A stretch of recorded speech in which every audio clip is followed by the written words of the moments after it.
Olá, eu sou a professora Maria Alice, de Língua Portuguesa, da Secretaria Municipal de Educação de Barretos. Na aula de hoje, vamos continuar com o nosso estudo do jornal. Hoje, com o tema Texto jornalístico, artigos, manchetes e títulos. Aqui nós temos vários títulos e manchetes abordando o tema da interação dos jovens de hoje, da geração Z, com a tecnologia. Então, nós temos no Brasil, 73% interagem com redes sociais quando vêem TV. 73% dos jovens da geração Z. A hora da geração Z. Geração Z no Brasil, superdependentes da tecnologia. Jovens da geração Z do Brasil são viciados em tecnologia, diz estudo. Ericsson analisa a geração conectada no Brasil. Já pensou nisso? Reflita sobre essa frase copiada do material de língua portuguesa do 6º ano. A linguagem jornalística busca ser objetiva. O redator evita palavras que revelem seus sentimentos e opiniões sobre os fatos. 6º ano, 3º bimestre, módulo 32, página 69. Discuta com seus colegas. 1.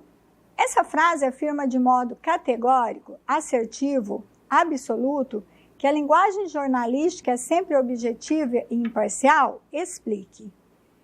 Bom, aqui no caso, a frase quer nos dizer que o texto jornalístico busca ser objetivo o tempo inteiro. A linguagem jornalística busca, quer dizer, tenta ser objetiva o máximo possível. O que é assertivo? Adjetivo, afirmado categoricamente, sem admitir dúvida. Asserção, assertiva, declaração categórica, positiva ou negativa, que não admite dúvida. 2.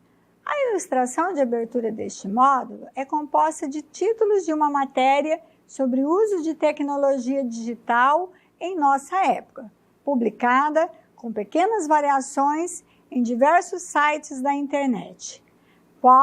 Quais títulos reproduzidos na ilustração mais se aproximam da objetividade buscada pela linguagem jornalística? Justifique com elementos da linguagem utilizada. Então, os títulos que mais se aproximam, que tentam se aproximar da objetividade, da linguagem aí jornalística, nós temos aqui no Brasil, 73% interagem com redes sociais, pelo o dado aí estatístico, dados estatísticos.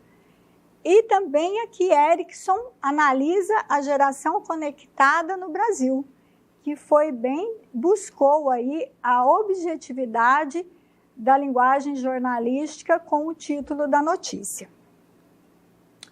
3. O título atualizado pelo site Computer World revela a opinião do jornalista sobre a relação da geração Z com a tecnologia. Para justificar sua resposta, consulte a matéria integral do site, reproduzida na seção Leitura Complementar na página 40. Então, aqui, jovens da geração Z do Brasil são viciados em tecnologia, diz estudo. A matéria na íntegra está na página 40 do material. E nós percebemos aqui que houve um certo distanciamento da linguagem, da objetividade da linguagem jornalística pela utilização do adjetivo viciados, Quer dizer que os jovens são viciados, dependentes aí da tecnologia. 4. Qual ou quais títulos mais se distanciam da objetividade buscada pela linguagem jornalística? Justifique com elementos da linguagem utilizada. Nós temos aqui a hora da geração Z, que fala que a hora, o momento oportuno, a hora da geração Z, né? Jovens que nasceram após o surgimento da internet e cresceram totalmente familiarizados com o mundo virtual, se preparam para ingressar no mercado de trabalho. Então, por conta aí da palavra hora, aqui, geração Z no Brasil, superdependentes da tecnologia. O termo superdependentes quer dizer muito dependentes, né? E depois também lá, jovens da geração Z do Brasil são viciados em tecnologia, por conta do termo viciados. Não existe objetividade em jornalismo. Ao escolher um assunto, redigir um texto e editá-lo, o jornalista toma decisões em larga medida subjetivas, influenciadas por suas posições pessoais, hábitos e emoções. Isso não o exime, porém, da obrigação de ser o mais objetivo possível. Para relatar um fato com fidelidade, reproduzir a forma, as circunstâncias e as repercussões, o jornalista precisa encarar o fato com distanciamento e frieza, o que não significa apatia nem desinteresse. Folha de São Paulo. Agora nós vamos ver a leitura Ombudsman, da Susana Singer. E vamos ver qual é a função desse profissional do Ombudsman. Jornalista contratado de fora ou pertencente ao quadro de funcionários da empresa, que, de maneira independente, critica o material publicado e responde às queixas dos leitores. Hours. E mastering, termo em inglês cuja tradução literal é corrente ou moda principal, em relação aos meios de comunicação, aplica-se às publicações lidas pelo grande público, difere das publicações menores, destinadas a públicos mais restritos. Então, vamos ver. Existe um trabalho invisível, mas muito importante nas redações. Pesquisas mostram que uma grande parte dos leitores apenas passa os olhos pelas páginas do jornal, zapeando os títulos principais. Com a atenção cada vez mais disputada por outros meios de comunicação, o consumidor de informação só enfrenta, o melhor verbo é esse, um texto até o fim, se julgá-lo realmente interessante. Um bom título ajuda a convencê-lo de que vale a pena gastar alguns minutos naquela notícia. Não é fácil. Em um jornal mainstream, como a Folha, não se permitem arroubos de criatividade típicos dos veículos populares. A Folha também não abre mão, pelo menos por enquanto, de informar seu leitor como se ele fosse virgem no assunto. No dia seguinte à última eleição, a manchete, em letras garrafais, anunciava: Dilma é a eleita. Mesmo sendo difícil imaginar alguém que já não soubesse disso na manhã do dia 1º de novembro. Ser atraente, sem apelar para o humor e trazer informação nova já são desafios consideráveis. Além disso, os redatores, responsáveis pelos títulos, precisam atender regras básicas.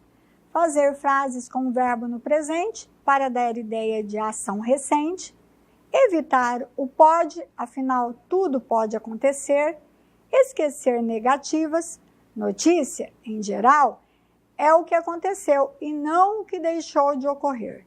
Abrir mão de pontuação, 2 pontos, exclamação, interrogação, de adjetivos e, principalmente, não chegar a conclusões que não estão no texto.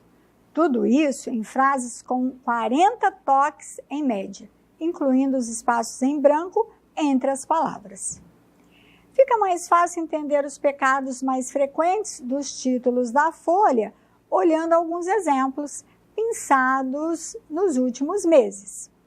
Então, nós vamos ver o que é Copom, que vai aparecer aí nesses títulos, Comitê de Política Monetária, órgão do Banco Central do Brasil, responsável pelas diretrizes da política monetária e pela definição da taxa básica de juros. E Francisco Meirelles, ex-diretor do Banco Central do Brasil, até 2010 e ministro da Fazenda e da Previdência Social no governo Temer. Então, vamos ver aí os pecados, né, mais frequentes. 1. Ser oficialista. Copom tomará decisão técnica, diz Meirelles, 28/4. Se o então presidente do Banco Central dissesse o contrário, que a alteração dos juros responderia a interesses políticos, aí sim haveria notícia. Cabral diz que abuso policial não será tolerado, 1/12. O governo do Rio poderia afirmar algo diferente? 2. Ser difícil de entender. Fabu, cadê o Loso? É difícil, não é? De entender? 10/6. Parece dadaísmo, mas a reportagem durante a Copa dizia que o artilheiro Luiz Fabiano, apelidado Fabuloso, enfrentava um jejum de gols. Fuga de cérebros tem via na contramão, 18/7. A saída de pesquisadores brasileiros tem uma contrapartida? Será isso? Comédias agora ganham afagos, 19/11. Outro acesso de criatividade de esporte. Desta vez, comédias eram jogadores do Corinthians execrados pela torcida. 3. Não ser coloquial, da linguagem corriqueira, popular, né? Harry Potter é a próxima nova de Orlando, 29/4. A gramática até aceita, mas ninguém fala assim. Após conflitos, Bangkok vive tensa calma, 25/5, idem. Quer dizer, o mesmo caso da frase anterior. 4. Fazer sopa de letrinhas. Iraniano tenta convencer CS com jantar, 7/5. O que será CS? Era Conselho de Segurança da ONU? Siglas, só as mais conhecidas. Olha, não usar siglas, só as mais conhecidas, né? AP vai criar ECAD, de material jornalístico nos Estados Unidos, 26/10. Para entender isso, a pessoa precisa saber o que é AP e ECAD. 5. Ser óbvio. Perdas podem anular os lucros, 29/8. É verdade hoje e sempre. Você tem o poder de decidir o que fazer com o seu dinheiro, 17/1/2011. Que bom que a Folha avisou. É preciso ter bom senso nas redes, dizem advogados, 30/1/2011. Precisa ser formado em direito para dizer isso? 6. Ser inconclusivo. Safra de soja em 2011 repetirá a de 2010, 4/5. Isso é bom ou ruim? Se você não sabe como foi a safra do ano passado, não terá ideia. Exagerar em referências. Nas capas de esporte, ilustrada em algumas reportagens mais frias, o jornal admite títulos sem verbos não informativos. O pecado, nesses casos, costuma ser o abuso no uso de nomes de filmes, livros e músicas, em nome do pai. Por exemplo, foi usado 4 vezes só no ano passado. Recurso fácil, que demonstra imaginação curta. Os títulos e a manchete da primeira página é o principal deles. Ajuda a moldar a identidade de um jornal e podem ser um instrumento para aprimorar a qualidade dos textos. Em geral, títulos ruins saem de reportagens mal apuradas, sem foco ou redundantes. Se o exército anônimo de redatores se recusar a fechar, colocar no tamanho, corrigir e titular, textos que matem de tédio o leitor no dia seguinte, o jornal melhorará muito, ou sairá com grandes espaços em branco. Susana Singer. Susana Singer, 1965. Ela é jornalista, foi ombudsman do jornal Folha de São Paulo entre abril de 2010 e abril de 2014. É isso, pessoal. Até a nossa próxima aula. Bom trabalho!